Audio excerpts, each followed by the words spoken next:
दुनिया में सबसे शक्तिशाली देश अमेरिका में कोरोना महामारी का कहर जारी है। दुनिया में सबसे ज्यादा मामले हर दिन अमेरिका में ही दर्ज हो रहे हैं। पिछले 24 घंटे में 50,000 से ज्यादा नए मामले सामने आए हैं और 300 से अधिक लोगों की मौत हो चुकी है। हालांकि अमेरिका में मौत की संख्या पहले से कमी आई है। इन दिनों विश्व में सबसे अधिक मौतें हर दिन ब्राजील में हो रही है। वर्ल्डोमीटर के मुताबिक अमेरिका में कोरोना वायरस के मरीजों की संख्या मंगलवार सुबह तक बढ़कर 30,39,000 के पार हो गई है। कुल 1,32,000 से ज्यादा लोगों की मौत हो चुकी है। हालांकि 13,10,000 लोग ठीक भी हो चुके हैं, जो कुल संक्रमितों का 43% है।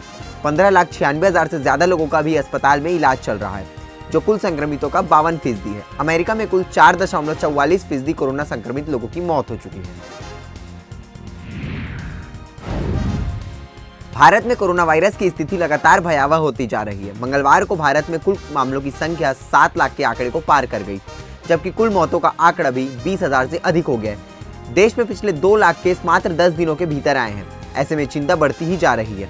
आंकड़ों की माने तो देश में 8 राज्य ऐसे हैं जहां पर कोरोना वायरस के 90% केस सामने आए हैं, जबकि इनमें से भी बड़े शहरों में ही सबसे अधिक कोरोना वायरस के मामले दर्ज किए गए हैं। देश की राजधानी दिल्ली में कुल मामलों की संख्या 1 लाख के पार चली गई है। यूँ तो दिल्ली एक राज्य है, लेकिन एक शहर में ही होने के कारण ये सबसे प्रभावित शहरों में शामिल है। आर्थिक राजधानी मुंबई देश के सबसे प्रभावित शहरों में शामिल है। बिहार में कोरोना संक्रमण तेजी से बढ़ता जा रहा है। अब मुख्यमंत्री आवास पर कोरोना वायरस की एंट्री हो गई है। मुख्यमंत्री नीतीश कुमार की भतीजी कोरोना पॉजिटिव मिली है। उनका इलाज पटना के एम्स में चल रहा है। इसके साथ ही पूरे परिवार को होम क्वारंटाइन कर दिया गया है और सबका टेस्ट किया जा रहा है। गौरतलब है कि सीएम नीतीश कुमार की भतीजी भी सीएम आवास में ही रहती है। सोमवार को उनकी कोरोना रिपोर्ट पॉजिटिव आई थी। इसके बाद उन्हें पटना के एम्स में भर्ती कराया गया था। पूरे सीएम आवास को सैनिटाइज किया गया था और परिवार के बाकी सदस्यों को होम क्वारंटाइन कर दिया गया था। हालांकि CM Nitish Kumar home quarantine होंगे या नहीं, इसकी सूचना नहीं है। सीएम नीतीश कुमार ने 4 जुलाई को ही अपना कोरोना टेस्ट कराया था, जिसकी रिपोर्ट निगेटिव आई थी। शनिवार सुबह विधान परिषद के सभापति के कोरोना पॉजिटिव होने के बाद मुख्यमंत्री नीतीश कुमार ने खुद पहल करके अधिकारियों कर्मियों की जांच कराई थी। देश में कोरोना के बढ़ते संक्रमण के बीच 3 महीने तक पूरी तरह से बंद रहने के बाद सरकार ने शूटिंग शुरू करने के लिए टीवी शो के निर्माताओं को अनुमति दे दी है। हालांकि शूटिंग के लिए सख्त दिशा निर्देश निर्धारित किए गए हैं।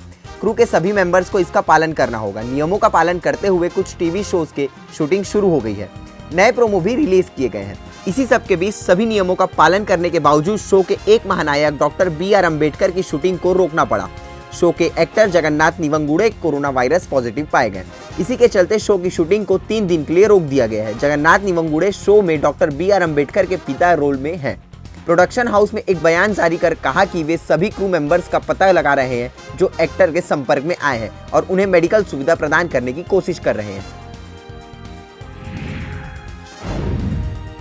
कोरोना वायरस के खतरे के बीच चीन में एक और मुसीबत ने दस्तक दे दी है। इस बीमारी का नाम ब्यूबोनिक प्लेग है। चीन के उत्तरी इनर मंगोलिया क्षेत्र में एक चरवाहे को ब्यूबोनिक प्लेग होने की पुष्टि हुई है। मामले के सामने आने के बाद अधिकारियों ने सतर्कता बढ़ा दी है, अर्थात एहतियात कदम उठाने में तेजी लाए हैं। सिटी हेल्थ कमीशन ने एक बयान में कहा कि पीड़ित व्यक्ति बयानूर के एक अस्पताल में भर्ती है और फिलहाल उसकी हालत स्थिर है। कमीशन ने खतरे को देखते हुए लोगों के इस साल के अंत तक ऐसे जानवरों, खासकर मॉर्मोट्स का शिकार करने से मना किया है जिनसे प्लेग होने का खतरा है। साथ ही मरे या बीमार चूहों के बारे में सूचना देने के लिए भी कहा गया है। मॉर्मोट गिलहरी की जाति एक जंतु है। बताया गया है कि येर्सिनिया पोस्टिस बैक्टीरिया संक्रमित चूहे से इंसान में आसानी से फैल सकता है। चीन के नेशनल हेल्थ कमीशन के मुताबिक तेजी से फैलने वाले प्लेग बीमारी के चीन में बहुत ही कम मामले हैं और इसका इलाज किया जा सकता है। 2014 में से अब तक इस बीमारी से कुल 5 लोगों की मौत हो चुकी है।